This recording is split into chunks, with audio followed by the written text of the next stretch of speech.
Welcome to the Slop Temple. We pray this video helps. You begin by preparing the device. Connect to a stable Wi-Fi and free at least 200 MB so the update can download.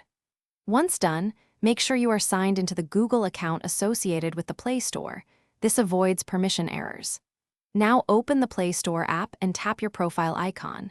You're starting the process immediately to check for an update.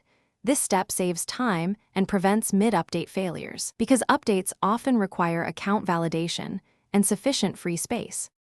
You now check and trigger the update. From the profile menu, tap Settings, then About, and look at Play Store version. If an update button appears, tap it to start. If not, tap the version line to force a manual check. Once the download begins, monitor progress and avoid switching networks. If the update stalls, clear cache for the Play Store and restart the app. This often resolves stuck checks because cached data can prevent the app from seeing the latest package. You finish by confirming the new Play Store version. Reopen the app, check settings, and verify downloads and payments work. If the update failed, clear app data or uninstall Play Store updates and then repeat the check.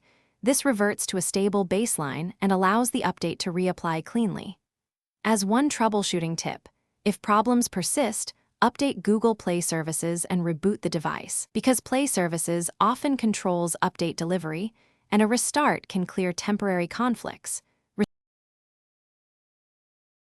Thanks for watching. Consider subscribing if we helped you.